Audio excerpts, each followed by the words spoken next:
أعوذ بالله من الشيطان الرجيم بسم الله الرحمن الرحيم ألف لام را كتاب أنزلناه إليك لتخرج الناس من الظلمات إلى النور بإذن ربهم إلى صراط العزيز الحميد صدق الله العظيم أما بعد فأعوذ بالله من الشيطان الرجيم بسم اللہ الرحمن الرحیم. سورہ نمبر 14 سورہ ابراہیم. 52 آیات ہیں. ٹائم آف ریولوشن ہے اس کا 11 سے 13 90. اچھا سورۃ رات کا میں نے نہیں بتایا, آئی فار گاٹ. اس کے بارے میں یہ ہے کہ یہ جو دوسرا مکن پیریڈ ہے جب اعلان نبوت ہو گیا ہے اور اعلان نبوت ہو جانے کے بعد تو وہ ٹائم ہے شاید کیونکہ بہت سے مفسرین کہتے ہیں لاسٹ مکن ہے پیریڈ ہے. تو سورۃ ابراہیم 11 سے 13 90 اس کا نازل ہونے کا ٹائم. 52 آیات سورہ نمبر 14. پہلی ہی بات اللہ کیا کر رہا ہے, الف لام را حروف مقطعات. یہ کتاب انزلناہ الیک آپ کی طرف نازل کیوں ہوئی ہے, پرپز آف دس بک کیا ہے, یہ کس لیے بھیجی گئی ہے, یہ کون سا ٹول ہے. لِتُخْرِجَ النَّاسَ مِنَ الظُّلُمَاتِ إِلَى النُّورِ. میری کلاس کے اسٹوڈنٹس کو تو سمجھ آ رہی ہوگی چاہے میں ٹرانسلیٹ کروں یا نہ کروں. لِتُخْرِجَ خرجا نکالے تاکہ جو لوگ بریڈ ہیں, جو لوگ زلزلہ آیا ہے وہ دب گئے ہیں, کہیں کسی ایسے اندھیرے میں غرق ہیں جو انہیں ہمیشہ کے لیے نقصان میں مبتلا کرنے والے ہیں, ان کو ہاتھ پکڑ کے نکال لیں, اس تکلیف سے نکال لیں. کوئی کسی دلدل میں پھنس گیا ہے تو دلدل سے نکالنے والا ہاتھ یہ صرف قرآن ہے. یہ قرآن آیا ہی اس لیے, یہ وہ رسی ہے, یہ وہ ٹول ہے جس کے ساتھ آپ ایک گاڑی رک جاتی ہے تو دوسری گاڑی کا رسہ باندھ کے اس کو آپ ٹو چین کر کے نکال لیتے ہیں.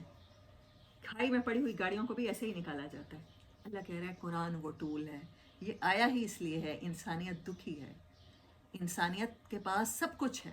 جاپان کے لوگ بہت آنیسٹ ہیں, پورے یورپ کے لوگ بہت آنیسٹ ہیں, امریکنز بہت آنیسٹ ہیں. ان کے پاس صرف وحی کا علم نہیں ہے, وہ اندر سے پورے کے پورے مومن ہیں, پورے کے پورے مسلمان ہیں. صرف ان تک یہ پیغام پہنچانا ہے تو آپ کی رسپانسبلٹی کہیں زیادہ بڑھ جاتی ہے کہ صرف آپ کی وجہ سے کوئی خدا نہ خواستہ ہمیشہ کے لیے آگ کا عذاب میں چلا گیا, آپ کی وجہ سے کوئی ہمیشہ کے لیے مر گیا, تو اللہ نے کیا کہا ہے, کسی ایک کو زندگی دینا پوری انسانیت کو زندگی دینا. آپ بھیجے اس لیے گئے ہو, یہ قرآن دے کر اس لیے بھیجے گئے ہو کہ آپ کے پاس وہ ٹول ہے کہ آپ دلدل میں پھنسے ہوئے لوگوں کو, آپ زلزلے ملبے میں دبے ہوئے لوگوں کو, آپ گرے ہوئے لوگوں کو اٹھا کے ان کو کھڑا کر سکتے ہو, آپ ان کو اس تکلیف سے, اس پین سے, اس اندھیرے سے نکال سکتے ہو. لِتُخْرِجَ النَّاسَ تاکہ آپ نکالیں انسانیت کو مِنَ الظُّلُمَاتِ اندھیروں سے إِلَى النُّورِ روشنی کی طرف لے آئیں, آسانی کی طرف لے آئیں, خوشیوں کی طرف لے آئیں, چوربٹ سے نکال لیں. بِإِذْنِ رَبِّهِمْ اپنے رب کے حکم سے. آپ کے رب نے یہ اس لیے آپ کی طرف بھیجا ہے. إِلَى صِرَاطِ الْعَزِيزِ الْحَمِيدِ اس راستے کی طرف جو راستہ سیدھا کس کی طرف جاتا ہے, اس بزرگ و برتر خدا کی طرف جاتا ہے. وہ خود بھی تو نکال سکتا ہے نا, کہ نہیں نکال سکتا, لیکن اب اس نے ہماری اپوائنٹمنٹ کر دی ہے, اپنی جگہ پہ اپنا اسسٹنٹ ہمیں رکھ لیا ہے, انسانوں کو رکھ لیا. اور خاص طور پہ یہ امت, یہاں اللہ نے سارے قاعدے بدل دیے ہیں. طوفان نوح آ گیا تھا, حضرت نوح علیہ السلام کے لیے آسمان سے بھی پانی برسا, زمین نے بھی پانی اگل دیا. مجھے لگتا ہے سمندروں کا پانی اوپر چڑھ آیا ہوگا زمین کے لیول کے, ان کو غرق کر دیا. قوم عاد کے لیے, قوم سمود کے لیے اوپر سے پتھر برس رہے ہیں. لیکن اب کیا ہوگا, اللہ نے کہا امت محمدیہ صلی اللہ علیہ وسلم جو کام رب نے کرنا تھا وہ اب یہ کریں گے, تبھی جا کے ان کو جنت ملے گی, تبھی جا کے یہ اپنے گھر کا راستہ پائیں گے. پھر اللہ نے اپنا تعارف کروایا.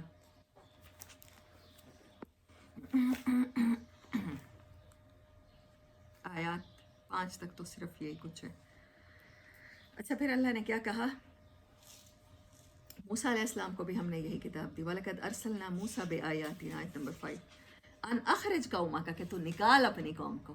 اچھا اللہ نے کہا ان کو بات ایسے سمجھ میں نہیں آئی, میں نے ان کو کہا ہے قرآن اس لیے آیا ہے تو میں ان کو ذرا موسیٰ کی مثال دیتا ہوں. بنی اسرائیل 2.5-3 لاکھ تھے جو غلام بنا لیے گئے تھے. حضرت یوسف علیہ السلام کے دور میں یہ لوگ آ کے بسے, پھر ان کے 12 بھائی تھے تو ان کے 12 قبیلے تھے. آپ کبھی پڑھے ہیں نا سورۃ بقرہ میں, تو 12 چشموں کا ذکر آتا ہے, تو 12 راستے سمندر میں بن گئے جن کے لیے, تو ہر چیز 12. پھر بعد میں یہ لوگ قبیلوں میں بٹ گئے, پھر آپس میں تعصبات, لڑائیاں. تو پھر حضرت موسیٰ علیہ السلام کے دور تک یہ لوگ غلامی میں آ چکے تھے، فرعون وغیرہ کی غلامی بھی ایسی بدتر کہ ان کے بیٹوں کو ذبح کرا دیا کرتا تھا. ان کی اولادیں، نسلیں، بیٹے سے نسل ہوتی ہے نا انسانوں کو اپنی وہ چلتی ہے. تو پھر کیا تھا، پھر اللہ کیا کہتا ہے، میں نے موسیٰ کو بھیجا جس نے انہیں اس ظلم سے نکالا. اب پتہ چلا ہے روشنی کیا ہے اور اندھیرا کیا ہے. شریعت کے احکامات کو ہم لوگ سمجھ رہے ہیں کہ صرف وہی اپلائی کرنے کے لیے ہم دنیا میں آئے ہیں. مولوی صاحب نے کہا تھا 5 نمازیں پڑھ لو بیٹا تمہاری بخشش ہو جائے گی. 33 نمبر پورے ہیں. آپ کے ساتھ والے گھر میں کوئی بچی ریپ ہو رہی ہے، آپ کو اس کی آوازیں بھی آ رہی ہیں، ہوتی ہے تو ہوتی رہے، مجھے تو نماز پوری کرنی ہے. ایسی نمازیں ہیں آپ کی، ایسی ہیں کہ نہیں ہیں؟ کہیں ڈاکہ پڑ رہا ہے، ہمسایوں کے گھر میں شور ہے، لگتا ہے ان کے گھر میں پسٹل بھی چل گیا ہے، لیکن نہیں، میرے دوپہر کے کھانے میں کیا پکے گا، میں تو اپنے ملازمہ سے گھر صاف کروا رہی ہوں اور یہ پوچھ رہی ہوں. اللہ نے کہا جیسے موسیٰ ان کو غلامی سے، تکلیف سے، دکھوں سے، ظلم سے بچا کے لے گیا تھا، اس کی طرف بھی میں نے یہی کہا تھا. تو اس کتاب کے ساتھ تم نے انسانوں کو ان کے دکھوں سے نکالنا ہے، ان کو اطمینان کا راستہ دکھانا ہے، ہر ظالم کے اوپر ہاتھ ڈالنا ہے اور ہر مظلوم کی مدد کرنی ہے، اس کے سر پہ ہاتھ رکھنا ہے تم نے. یہ موسیٰ کی مثال سے سمجھو، جیسے اس نے اپنی قوم کو نکالا من الظلمات الی النور. اللہ نے ورڈ، کیونکہ ظلمات اور نور سے اللہ نے کہا کہ یہ لوگ کنفیوز نہ ہو جائیں. پہلی آیت میں اللہ نے یہ بات کی، 3 آیتوں کے بعد اللہ وہ آیت لے کر آیا کہ تمہیں یہ دیکھو موسیٰ کی مثال سے سمجھ آئے اندھیروں سے نکالنا کیا ہوتا ہے. یہ نہیں ہوتا کہ دوسرے پر فتوے لگا دیں اس کی نماز ٹھیک نہیں ہے، اس نے رفع یدین ٹھیک نہیں کیا. پوری قوم عافیہ صدیقی کو بیچ کے بیٹھی اور اطمینان سے سوتے ہیں. مولوی یہ کیوں نہیں بتا رہے آپ کو کہ آپ نے بہت بڑی بےغیرتی کی ہے، آپ نے کسی انسان پر جانتے بوجھتے ظلم کروایا ہے. کیا سیل میں ٹارچر ہوتے ہوئے چیخیں نہیں نکلتی؟ کیا وہ ٹارچر، وہ چیخیں، کبھی تو مسلمان وہ تھا کہ کبھی کوئی کہیں دنیا میں پکارا کرتا تھا واہ معتصما، تو پورے کے پورے لشکر بھیج دیے جاتے تھے. اللہ اکبر. اب گونتا ناموے میں سارے کے سارے ہی مسلمان تھے. I have too much concerns with that. تو پھر اللہ کہتا ہے کہ یہ تو کتابوں کا مقصد، قرآن کا مقصد ہی یہی ہے کہ جو مظلوم انسان ہیں ان کی مدد کی جائے. اور آپ کو سبق ہی پہلے یہ پڑھایا جاتا ہے پرائے آگ میں نہیں کودنا، پرائے پھڈے میں نہیں پڑھنا، بالکل بھی نہیں پڑھنا. وَذَكِّرْهُمْ بِأَيَّامِ اللَّهِ. اور اس کا ایک، اس سے یاد آ جائے لوگوں کو اللہ کے دن جو پچھلی قومیں تباہ ہوئیں، اس کے ذریعے یاد دلائے جائے. اِنَّ فِي ذَلِكَ لَآيَاتٍ، اس سب میں ہیں نشانیاں، لِكُلِّ صَبَّارٍ شَكُورٍ، ہر وہ دل جو صبر کر کے، صبر کا مطلب ہے اللہ کے راستے میں مستقل رہتا ہے، شکور، اور پھر وہ اللہ کی نعمتوں کو کاؤنٹ کرتا ہے، بلیسنگز کو کاؤنٹ کرتا ہے، جو اس کی زندگی میں کمیاں ہیں وہ ان کی کمپلین نہیں کرتا رہتا. یہ 2 آیات. آیت نمبر 7 ہوپ کی آیت. وَإِذْ تَأَذَّنَ رَبُّكُمْ، اور جب آپ کے رب نے یہ اعلان کیا، لَإِن شَكَرْتُمْ، البتہ ضرور جب بھی شکر کرو گے. اور شکرتم شکر کی وہ فارم ہے ایٹ لیسٹ 1 ٹائم بھی پوری زندگی میں انسان نے سمجھا کہ یہ نعمت اس کے رب نے اسے عطا کی ہے اور یہ بڑی ہے، اور اس کا دل چاہا کہ وہ سجدے میں جھک جائے. اللہ کہتا ہے جو ایک بار بھی شکر کرے گا لَأَزِيدَنَّكُمْ، تو میرا وعدہ ہے جس نعمت پر شکر کیا اس کو بڑھا کے دوں گا. آپ نعمتیں بڑھے ہوئی چاہتے ہیں، آپ مال میں برکت چاہتے ہیں، اولاد میں برکت چاہتے ہیں، شکر ادا کرنا شروع کریں نا، اس کا کاؤنٹ کرنا شروع کریں اس کی نعمتیں. میں البتہ ضرور دوں گا. میری کلاس کے اسٹوڈنٹ جانتے ہیں الف لام دونوں پہ لگا ہے، ایمفیسائز کر کے اللہ کہہ رہا ہے. جیسے اللہ کہتا ہے الا ان اولیاء اللہ لا خوف علیہم ولا هم یحزنون، جیسے اللہ کہتا ہے الا بذکر اللہ تطمئن القلوب، ایسے اللہ کیا کہہ رہا ہے لازیدنکم، میں ضرور دوں گا، زیادہ کر دوں گا. ولا ان کفرتم، اور اگر ناشکری کی صرف گنتے رہے، آج سر میں درد ہے، میرے تو سال میں 24 گھنٹے سر میں درد رہتا ہے. حالانکہ آپ وہ دن کاؤنٹ کر سکتے ہیں جب آپ کے سر میں درد تھا، اور وہ دن کاؤنٹ نہیں کر سکتے جب آپ کے سر میں درد تھا نہیں تھا. کاؤنٹ کریں اپنی اپنی زندگیوں کے وہ سال جب آپ کو کوئی تکلیف نہیں تھی. کتنے 24 گھنٹے ہوں گے، کتنے 48 گھنٹے ہوں گے، کتنے دن ہوں گے جب آپ کو اپنے نعمت صحت والی انجوائے کی ہوگی. اب 2 سال سے اگر آپ بیمار ہیں، آپ کو گھٹنے میں تکلیف ہو گئی، آپ کو کمر میں پین ہو گیا، تو آپ کو یہ 2 سال یاد ہیں، ان کی ایک ایک گھڑی یاد ہے. وہ 24 سال یاد نہیں ہیں جو پہلے اہل صحت کے ساتھ گزرے. ولا ان کفر تم، کفر کا مطلب ناشکری ہے. ان عذابی لشدید، صرف ناشکری پہ اللہ کہہ رہا ہے میرا عذاب یاد رکھنا پھر بڑا شدید ہے. اور ہم سمجھتے ہیں عذاب صرف کافروں کو ہوگا، ناشکری پہ ہوگا. when you take things for granted.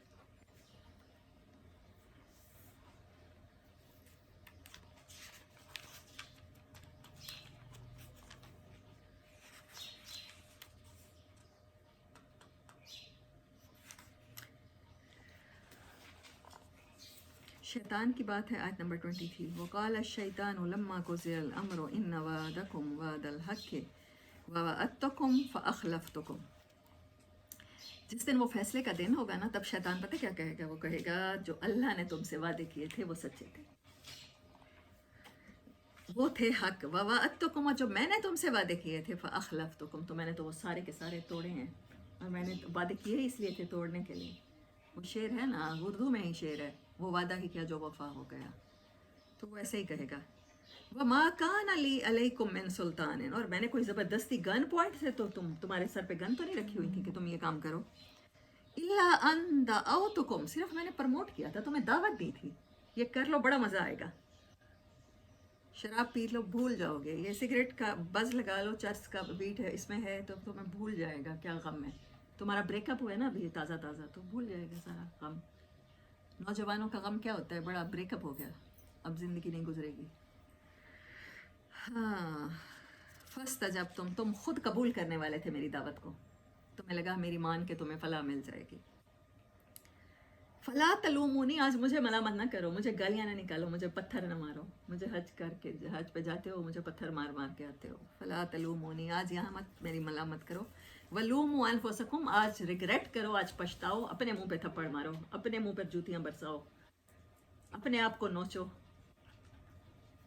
ما انا بمصرخکم وما انتم بمصرخی، یہاں پر نہ میں تمہاری سفارش نہ فریاد کر سکتا ہوں نہ تم میری کر سکتے ہو. انی کفرت بما اشرکتمون من قبل، تم نے تو پہلے ہی مجھے شریک بنا رکھا تھا، میں تو بری اس ذمہ ہوں تمہاری حرکتوں سے. ان الظالمین لہم عذاب علیم، وہ کہے گا تم تو ظالم ہو، تمہارے لیے عذاب، تم ڈیزرو کرتے ہو عذاب علیم. یہ شیطان کہے گا اس دن ہمیں، جو اس دنیا میں ہمیں ہماری اکمپنی کرتا ہے. وہ کہتا ہے میں صرف دعوت دیتا ہوں. اسی لیے میں کہتی ہوتی ہوں جب شیطان اتنی اٹریکشن کے ساتھ دعوت دے سکتا ہے تو ہم ایک اچھی چیز کی، اللہ کے کاز کی اٹریکشن کے ساتھ دعوت کیوں نہیں دے سکتے. بیوریجز کمپنیاں ہیں دنیا میں سب سے زیادہ وہی کما رہی ہیں. ماڈل انڈسٹری ہے دنیا میں سب سے زیادہ وہ کما رہے ہیں، کیونکہ وہ اشتہار بناتے ہیں، چیزوں کو پریزنٹ اتنا خوبصورت کرتے ہیں، آپ کو لگتا ہے صرف مچل کی کیچپ ہی کیچپ ہے. کنور کی ہی چلی ساس جو ہے وہ سب سے بہترین ہے، کیونکہ وہ آپ کو بتا رہا ہوتا ہے نا میگی کے نوڈل سب سے مزے کے پکیں گے. آپ کو یقین آ جاتا ہے. ہم کیوں نہیں لوگوں کو یقین دلا سکتے کہ قرآن بھی بہت انٹرسٹنگ ہے، اللہ کے ورڈز بھی بڑے انٹرسٹنگ ہیں، اس میں بڑا سکون ملتا ہے. جس میں ریئل سکون ہے اس کے لیے ہم لوگوں کو کنونس کرنے کے لیے اپنی صلاحیتیں لگانے کو تیاری نہیں ہیں. اللہ اکبر. آیت نمبر 24، یہ بہت خوبصورت اللہ نے اگزامپل دی ہے، کلمہ طیبہ اور کلمہ خبیثہ. الم تری کیف ضرب اللہ مثلا، کیا تم نے کبھی غور کیا اللہ کتنی خوبصورت خوبصورت مثالیں تمہیں سمجھاتا ہے. مثلا کلمۃ طیبۃ، وہ تمہیں مثال دیتا ہے کلمہ طیبہ کی، اچھی بات کی مثال دیتا ہے. کس چیز کے ساتھ دیتا ہے؟ کشجرۃ طیبۃ، اس کی مثال ایسے ہے کہ جیسے کوئی بڑا اچھا درخت، بڑا اچھی نسل کا، بڑے اچھے پھل کا. اب جیسے فرض کرتے ہیں آم کا درخت ہے، مجھے آموں میں سے انور اٹول پسند ہے، ایسے سمجھیں اس کا ہے. جو آپ کو کوئی بھی چیز جو اچھی لگتی ہے اس کا درخت ہے. اصلھا ثابت، اس کی جو جڑیں ہیں وہ زمین میں بڑی مضبوط ہیں، اتنا اوپر نہیں ہے جتنا نیچے ہے، پھیلا ہوا ہے. کبھی کینٹ گارڈن جائیں دیکھیں کتنی بڑی بڑی جڑیں ہوتی ہیں درختوں کی، وہ زمین سے نکل کے اوپر تک آئی ہوئی ہوتی ہیں. تو پتہ چلتا ہے، وہ لکھا ہوتا ہے کسی درخت پہ یہ 100 سال پرانا ہے، یہ 200 سال پرانا ہے. تو اس کی جڑیں بہت نیچے ہیں. کسی درخت کی مضبوطی کی کوالٹی، کسی درخت کی اچھی کوالٹی کیا ہوتی ہے؟ اس کی زمین میں جڑیں مضبوط ہوتی ہیں. اگر جڑ مضبوط نہ ہو تو چھوٹی سی ہوا سے بھی، میں ابھی یہاں پر کوئی چیز کھڑی کرتی ہوں کیونکہ اس کے نیچے بیس نہیں ہے، شیشے سے نیچے کوئی چیز جا نہیں سکتی، تو پھر کیا ہوگا؟ وہ چیز تھوڑے سے بھی میں بھی گزروں گی، یہ بک لگے گی تو وہ گر جائے گی. اب جو چیز روٹڈ ہے نیچے تک، یہاں پر زمین تک ہے، تو وہ تو نہیں گرے گی نا. تو وہ درخت ثابت رہتا ہے ہر طرح کے طوفانوں میں. جو اچھا انسان ہے، جو اچھا عمل ہے، چاہے پھر لاکھ اس کو جڑ سے اکھاڑنے کی کوئی کوشش کرے، وہ قائم رہتا ہے، برے حالات میں بھی وہ اللہ کا کلمہ بلند رکھتا ہے۔ وَفَرْعُهَا فِي السَّمَاءِ، اور اس کی شاخیں آسمان تک پہنچ گئی ہیں، توتی اکلہا، ہر ٹائم اس کا پھل آتا ہے، سدا بہار ہے، کل حین بِإِذْنِ رَبِّهَا، ہر لمحے اپنے رب کے حکم سے، وَيَضْرِبُ اللَّهُ الْأَمْثَالَ لِلنَّاسِ، اور اللہ تمام انسانوں کے لیے مثالیں کیوں بیان کرتا ہے؟ اللہ کو سمجھانا مثالوں کے ساتھ کیوں پسند ہے؟ لَعَلَّهُمْ يَتَذَكَّرُونَ، اس مثال سے کوئی چیز انہیں کلک کر جائے، ہیومن سائیکالوجی کو کوئی چیز کلک کر جائے، انہیں یاد آ جائے۔ وہ مثل و کلمتن، اور مثال خبیث کلمے کی کیسی ہے؟ جیسے ایک درخت جو زمین کے اوپر ہی پڑا ہے، آپ بیریز کو دیکھتے ہیں، ان کی نیچے گہری جڑیں نہیں ہوتی، وہ ایسے ہاتھ سے بھی اکھاڑو، جو فصلوں میں جڑی بوٹیاں ہو جاتی ہیں جو نکالنے کے قابل ہوتی ہیں، تو وہ ایسے ہی چھوٹی سی کھدائی کرو اور ہاتھ سے نکالتے چلے جاؤ، ان کی کوئی جڑ گہری نہیں ہوتی، زمین کے اوپر پڑے ہوتے ہیں، ان کا کوئی قرار نہیں ہے۔ یثبت اللہ الذین آمنوا، اللہ ایسی ہی مثالوں کے ذریعے مضبوط کرتا ہے دلوں کو، ایمان والوں کے، دنیا میں بھی اور آخرت میں۔ وَيُذِلُّ اللَّهُ الظَّالِمِينَ، اور اللہ کافروں کو گمراہ ہی رکھتا ہے، ان کو ان باتوں سے کچھ سمجھ نہیں آتا۔ وَيَفْعَلُ اللَّهُ مَا يَشَاءُ، اور وہ جو چاہتا ہے کرتا ہے۔ آیت نمبر 34، اللہ نے اپنی نشانیوں کے بارے میں بتایا، اور پھر اس سے پہلے کچھ انسانوں سے کچھ مطالبے کیے ہیں۔ کل عبادی الذین آمنوا، کہو میرے بندوں سے، میرے بندوں سے جا کے میرے بہاف پہ یہ بات کرو، جو ایمان لے آئے ہیں، یقیموا الصلاۃ، وہ نمازیں قائم کر دیں۔ یہ نہ کریں کہ پریئر میٹ کو لپیٹیں، جا نماز کو لپیٹیں، اور اس کے بعد ہر وہ کام کریں جس سے اللہ نے منع کیا ہے، آپ پھر نماز کو قائم نہیں رکھتے، اس کی آپ کی وجہ سے لوگ دین سے رک جاتے ہیں۔ وَيُنْفِقُوا مِمَّا رَزَقْنَاهُمْ، اور وہ خرچ کریں جو کچھ میں نے انہیں رزق دیا ہے، کھلے بھی اور اعلان چھپا کر بھی، اس دن سے پہلے جس دن نہ کوئی تجارت ہوگی، نہ کوئی خرید ہوگی، نہ فروخت ہوگی۔ اللہ وہ ذات ہے جس نے آسمان اور زمینوں کو بنایا، اور اس نے آسمان سے پانی اتارا، اس کے ذریعے وہ تمہیں پھلوں کا رزق دیتا ہے، اور اس نے تمہارے لیے کشتیوں کو مسخر کیا جو پانی میں اس کے حکم سے چلتی ہیں۔ دیکھا نہیں ہے، لوہے کے بنے ہوئے جہاز ہوتے ہیں، اتنے بھاری بھاری جہاز ہوتے ہیں، ان کے اوپر پوری کی پوری بٹالینز ہوتی ہیں، مطلب ایئر کرافٹس ہوتے ہیں ان کے اوپر، کتنے جہاز ہوتے ہیں، سوئمنگ پولز اور کسینوز اور پتہ نہیں کیا کیا، تو اتنے بڑے بڑے شہر ہوتے ہیں جہازوں کے، اور وہ سمندر میں چل رہے ہیں، حالانکہ لائٹ چیز چلتی ہے اور وہ بھاری چیز ڈوب جاتی ہے۔ اللہ کہتا ہے یہ میری نشانی ہے۔ فی البحر بامرہ وسخر لکم الانہار، اور پانی اس نے تمہارے لیے مسخر کیا، اور اس نے تمہارے لیے سورج اور چاند کو مستقل مسخر کر دیا، دن رات کو مسخر کر دیا۔ وَآتَاكُم مِّن كُلِّ مَا سَأَلْتُمُوهُ، جس کے لیے میں نے آج سلیکٹ کی ہے، وہ دیتا ہے تم جو بھی اس سے سوال کرو۔ اللہ ہمیں ساری خوشیاں دے، اللہ ہمیں ساری کامیابیاں دے۔ وہ کہتا ہے جو بھی اس سے مانگا جاتا ہے وہ دیتا ہے، یہاں اللہ خود گارنٹی دے رہا ہے۔ وَإِن تُعُدُّوا نِعْمَتَ اللَّهِ، اگر تم کاؤنٹ کرنا چاہو، تعدو کا روٹ ورڈ عدد ہے، تم حساب لگانا چاہو، تم گننا شروع کرو، نعمت اللہ لا تحصوها، وہ خود دعویٰ کر رہے تم کاؤنٹ نہیں کر سکتے، جو بن مانگے نعمتیں دی ہیں وہ کاؤنٹ ہی نہیں کر سکتے، اسی لیے وہ کہتا ہے سوال کرنے پر کیوں نہیں دوں گا۔ سورج چاند ستارے جب تمہارے لیے مسخر کر سکتا ہے، تمہیں پیرنٹس عطا کر سکتا ہے، تمہیں باڈی دے سکتا ہے، صحت دے سکتا ہے، تو مانگنے پہ کیوں نہیں دے گا؟ لیکن کیا ہے، ان الانسان لظلوم کفار، انسان تو ہے ہی ظلم کرنے والا، وہ قدر نہیں کرتا، کفار نہ شکرا ہے، نہ قدرہ ہے، احسان فراموش ہے، یہ اللہ کا شکوہ ہے۔ اللہ اکبر۔ پھر آیت نمبر 41، یہ دعا ہے جو ہم ہر نماز میں پڑھتے ہیں، حضرت ابراہیم علیہ السلام کی، رب اجعلنی مقیم الصلاۃ ومن ذریتی ربنا وتقبل دعا ربنا اغفر لی ولوالدی وللمؤمنین یوم یقوم الحساب، آمین ثم آمین۔ سورۃ ابراہیم ہماری اینڈ ہوئی۔